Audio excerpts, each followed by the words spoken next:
Hi everyone! I'm really excited about this week's thought leader, and I can't wait to introduce you to him. Jim is one of the early influences in my personal development and personal growth journey, alongside other thought leaders like Jim Collins and John Maxwell.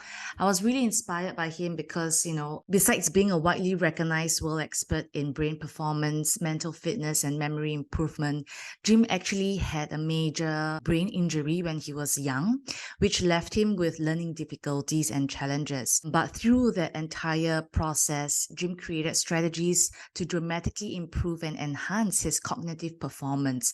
And he got to where he is today purely by really rewiring his brain and focusing on the neuroplasticity of his brain. So he has since dedicated his life to helping the rest of us unleash our true genius and brain power. Hey, Jim. So good to meet you finally. Thank you so much for your time. I am so excited to finally be able to speak to you and really, really excited to hear from you today. I started to follow you really when I heard about your early days and the story of how you started and how you defied all odds to get to where you are today. So maybe you can share with all of us, a little bit about your early days and how you got to where you are today. Sure. So my name is Jim Kwik with Kwik Learning, and I help people to learn quickly.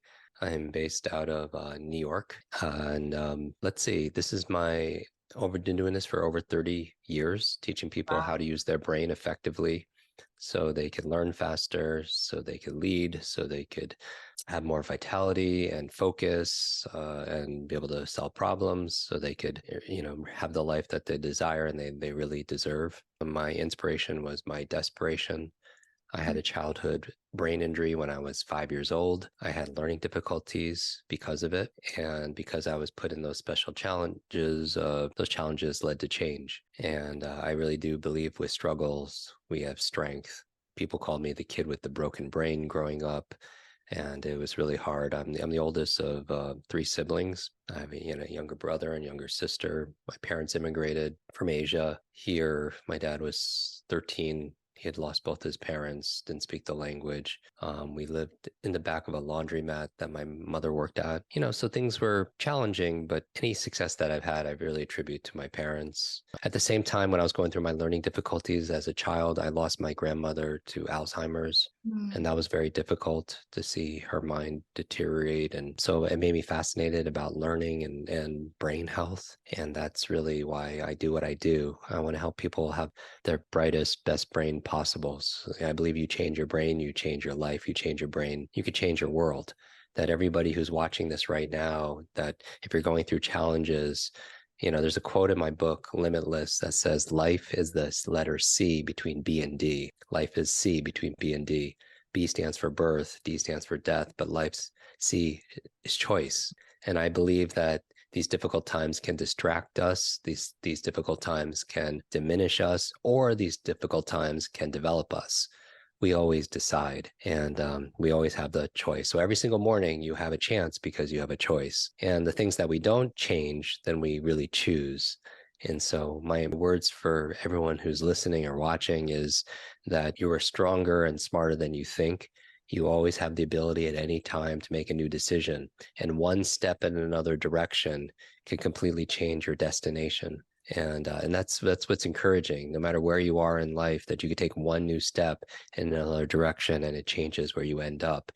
And I'm really excited about that because I really do believe I've made it my study the past 3 decades to study human potential and what we're really capable of.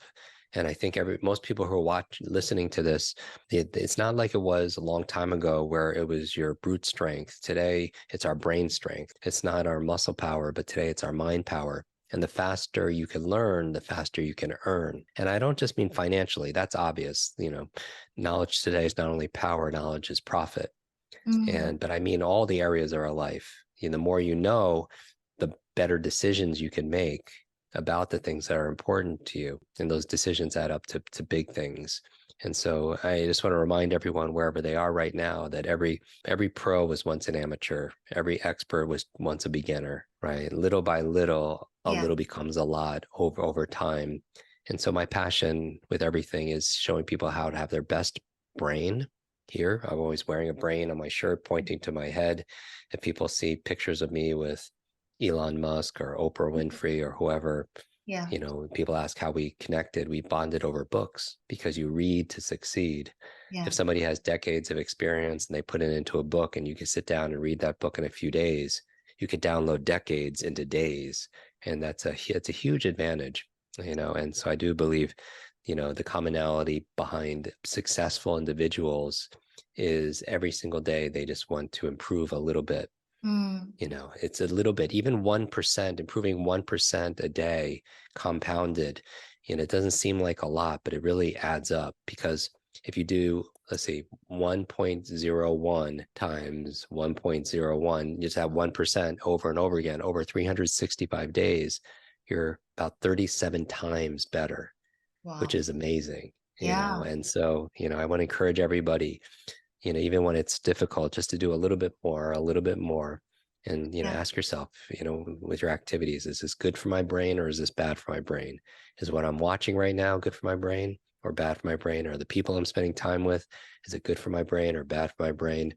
Is what I'm eating right now, is that good for my brain or bad for my brain? And I really think that our brain is our number one wealth building asset that we have, but we spend more time upgrading. You upgrade your phone, you upgrade your computers, you upgrade your wardrobe, people get a new car, but we don't upgrade the most important technology, which is the human mind. And so that's really what I focus on. I love that. Thank you for sharing, Jim. And I personally got to also know and hear about neuroplasticity through you and your work. And that Mm. also got me started in my journey early on as an entrepreneur, also having to learn on the go. And I always love what you said about leaders being readers, right? And so that has also helped me through my learning and personal growth journey. I'm curious to know, Jim, you've done so much research on this topic and you've also spoken to so many kinds of people. What is one thing that you think most of us misunderstand about our brains? Yeah, there are a number of myths or lies that we tell ourselves, and I think a lie, for me, it stands for LIE, a limited idea entertained. Limited and idea entertained. It's not true. I do believe that our brains are this incredible supercomputer, and our self-talk is the program it will run. So if you tell yourself, I'm not good at, people often say, like, I'm not good at remembering names. Mm. You won't remember the name of the next person you meet because you program your supercomputer not to. And so I think it's very important to monitor your self-talk, especially the limiting beliefs that we have, that we entertain. And one of those beliefs, I think, is that our potential is somehow fixed, Mm. or our memory is fixed, like it can't be improved. Our brain is just where it is. And that's absolutely not true. You mentioned neuroplasticity, where our brain is more like plastic, in a good way. It's very malleable, and that it adapts through exercise, through new learnings. Just like if you want to build your body, you give it novelty and you give it nutrition. You give it Mm. novelty, you work it out, and then you feed Yeah. it. Same thing with your mental muscles. You want to give it novelty every single day, and then you want to give it proper nutrition. And so it's not fixed like your shoe size. Mm. Like maybe when your feet are finished growing, they don't grow, but your feet, your mind, your brain actually can create new connections until the day you die. And it actually helps with your longevity. There was a study done where they had these group of nuns, and they were living very long, 80, 90 and above. And the researchers wanted to find out what was the key to their longevity. And they found that half of it was their emotional faith, their gratitude, but the Mhm. other half was they were lifelong learners. I mean, they were learning every single day. And because they were learning every single day, they were living longer, but not just longer, they were living well. So it added not only years to their life, but life to their years, which is Wow. amazing. So I Yeah. would say the big one is that your brain is not fixed, your memory is not fixed. It can improve, that there's no such thing as a good or bad brain. There's a trained brain and an untrained brain. There's no Wow. such thing as a good or bad memory. There's a trained memory and an untrained memory. Yeah, and in your book Limitless, which I absolutely love, I've also bought Mm. multiple copies to give away to the people and to the leaders around me. I wanted to just go through a couple of quotes that you have inside that I really love, Mm-hmm. that maybe you can expound a little bit more on. In your book, you also shared about, this quote on if you fight for your limitations, you get to keep them. And Yeah. for you as well, I wondered, especially at such a tender age in your formative years, you heard or you were called, as having the boy with the broken brain. How did you overcome your limiting beliefs? And still today, right? How do you overcome your limiting beliefs? Yeah. You're right. When people come to me at events that I speak at, in private, they'll say, I'm just too old, or I'm not Yeah, smart enough. And I always tell people exactly what you said. If you fight for your limitations, you get to keep them. And that's a challenge because your mind, we've discovered more about the human brain more in the past 10 years than the previous 1,000 years. And what we found is we're grossly underestimating our own capabilities. And that if people truly understood how powerful their mind is, they wouldn't think or say something they didn't want to be true. And that's not to say that you have a negative thought, it ruins your life any more than eating that one dessert ruins your life. But if you did it repeatedly all the time, yeah, it could definitely affect you. And so, when I'm saying over how I overcame limiting beliefs, so a teacher is the one that kind of imprinted on me. I was being teased in class for slowing down the class by the other children, and a teacher came to my defense, and she pointed to me in front of the whole class and said, "That's the boy. Leave this boy alone. He's the boy with the broken brain." And mm, that's where adults have to be very careful of their external words because they often become a child's internal words. So how it showed up in my life is every time I did badly in school, or you on had a the test or a experience. quiz, I would Mm, always say, "Oh, because I have the broken brain." Or if I mm, wasn't picked for sports, I would say, "Oh, because I have the broken brain." And mm, that became my inner talk. And so what I would say to everyone listening is that, you know, you don't have to believe everything that you think, right? It's one of those things where you could actually start doubting your beliefs and start meaning that it's not true. Like when you say like I don't have a great memory, just change it. Like add a little word at the end, like I don't have a great memory yet. And then mm, it just opens up the possibility of it, right? They say also two of the most powerful words are I am. They're mm. very short, I am, because whatever you put after that, it's going to determine your life because that's your belief about yourself. So many people don't achieve what they want in life, not because of who they believe they are, but who they believe they're not. Wow. I'm not that kind of person to start a business, or I'm not that kind of person to do well in school, or I'm not that kind of person to speak in public, um, or to have people work for me or to write a Mm, book or whatever. And then, like maybe introduce a little bit of doubt, like, who's to say? Because a lot of the fears that we have are fears of how people think about us, right? yeah, We're so scared about the opinions and expectations of other people. yeah. And, I always think that you shouldn't take criticism from someone you wouldn't take advice from. So I Wow. would be careful because people who are doing well are never going to be the ones that, are going to be the ones that are going to be more discouraging. More usually it's the people that don't want to see you succeed, or they don't Mm, want to lose you, or they know are afraid you're going to grow, so much you might, separate from them or in some unconscious, weird way. yeah. But sometimes the people who care about us the most, they're the ones maybe that we allow them to hold us back. They're always like, "Why are you watching YouTube all the time and those podcasts and reading those books or going to those events?" And I would say that, it's important to have a positive peer group, to Yeah. really choose your peers, and a community, because who we spend time with is who we become. And so one of the things that affect our thoughts, these limiting beliefs all the time, are who's in proximity of us, because it's not Mm, just your neurological networks, it's our social networks. When we're around people, I always say that we these mirror neurons in our brain that imitate the things around us. yeah. And also, Jim, I've heard you share before this analogy of being a thermostat versus a thermometer. Could you share with us a little bit more about that?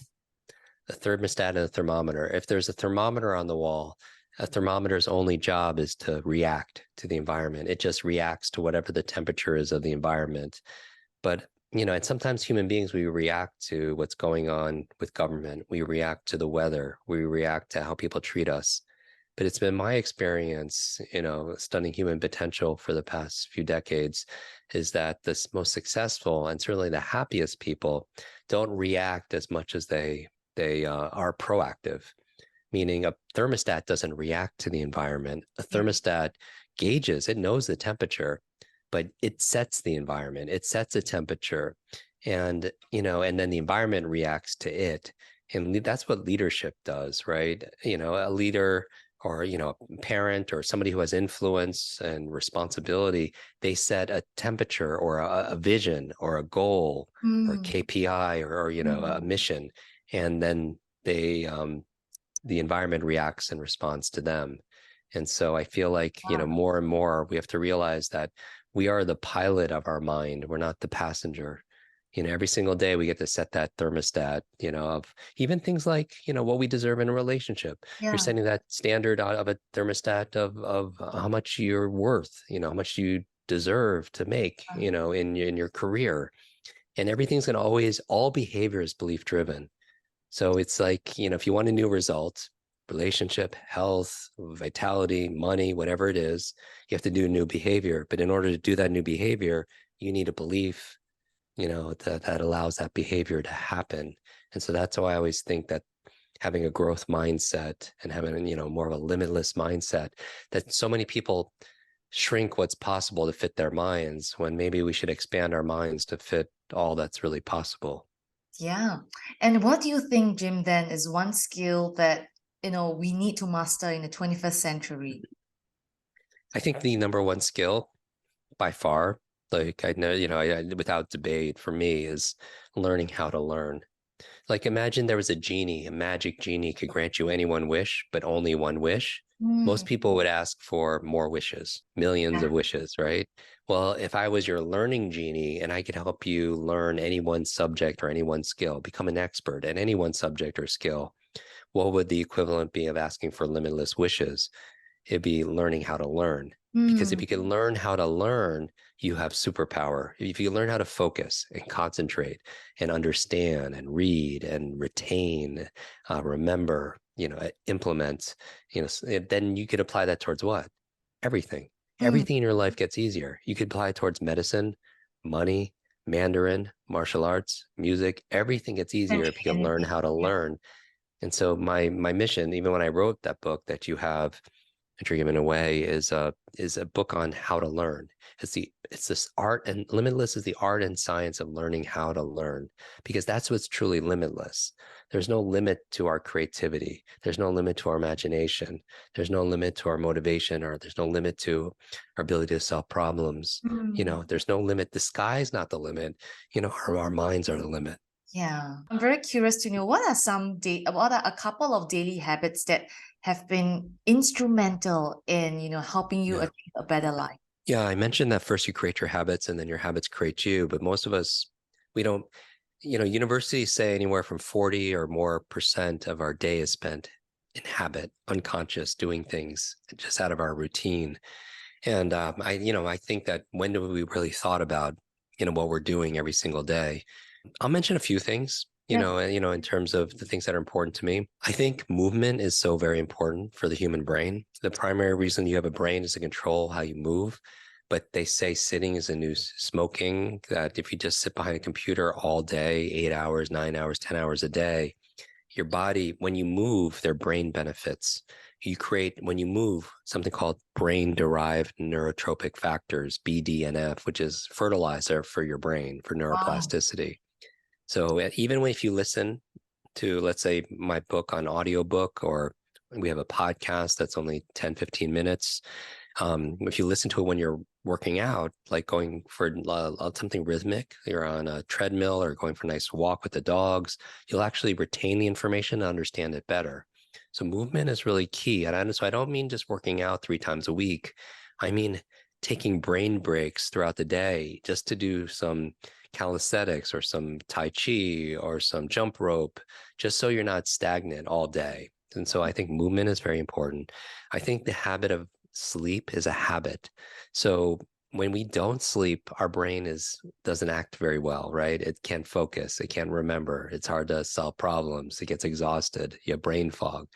And so my favorite things for sleep, when you sleep well, it's where you form long-term memories. It's where you clean out the sewage system kicks on in your brain that cleans out plaque that leads to brain aging challenges like that my grandmother had. And Mm. so sleep is so very important. So my favorite habits for sleep, everybody has an alarm to wake up. It's more important you have an alarm to go to sleep.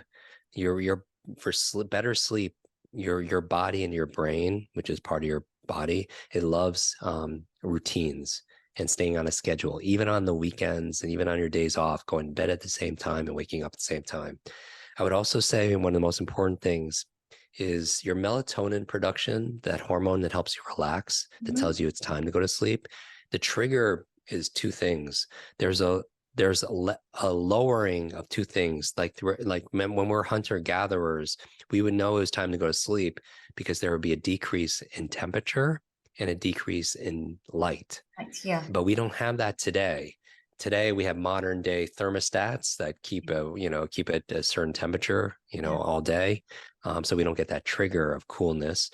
So it's better to sleep in a cool environment. Not where it's so cold, it's distracting and keeps you up, but you sleep better in a cool environment. Even if you take a warm shower or a warm bath, and you get out, it's good because the core body temperature drops and it reminds you it's time to sleep. And also not only decrease in temperature, but a decrease in light.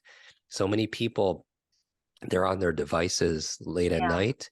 And if you're on your phone or your tablet or your computer or your television, that the blue light from the screen mimics daylight and it fools your mind into thinking it's still time to be awake. And so, very important to stay off your devices at night, or if you do, put it on on night mode or wear blue blocking glasses, so, you want to make sure. So darker and cooler is better at night, and staying on a schedule is so important. So that's sleep and movement. And I would just say the third thing is learning every day. I mentioned this before, but just like working out, you need the movement to work out. You need good sleep because that's where you generate the muscles when you rest, actually.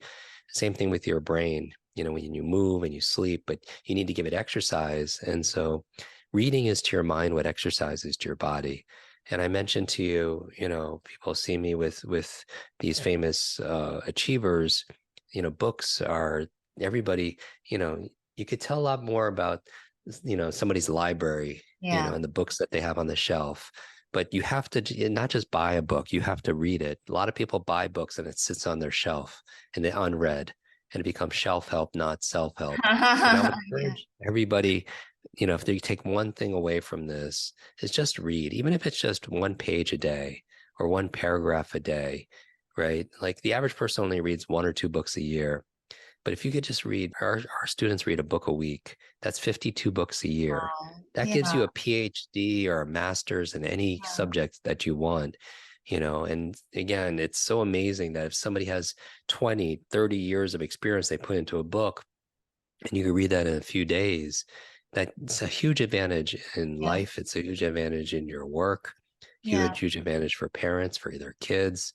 And so you read to succeed. And if people follow me on Instagram, I just put a link on there. It's jimkwik.com/more. And people could actually get a 1-hour tutorial where I walk people through a rapid reading, smart reading, where they could just bring their book online, pick their book, and I'll show everyone how to double their reading speed. And they can get it for free. It's just I would encourage actually everyone to screenshot whatever they're watching this and tag us both on social media. And I'll repost some of my favorites. And I just ask everybody, what's one thing you're going to do for a better brain? Like, what's one thing you're going to do for a better brain? Share it, post it, so your friends and your fans and your family and could benefit from your, what you learn also as well. Thank you so much for your time. I really appreciate your generosity in sharing your wisdom with us, and also your time with us. Thank you, Jim. Rach, I want to thank you so much also for the work that you do. We need more people to shine their brightest now and offer real, today is information overload.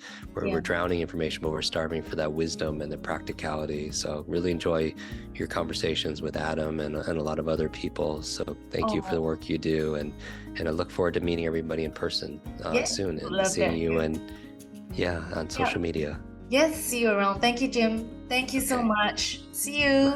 Bye now.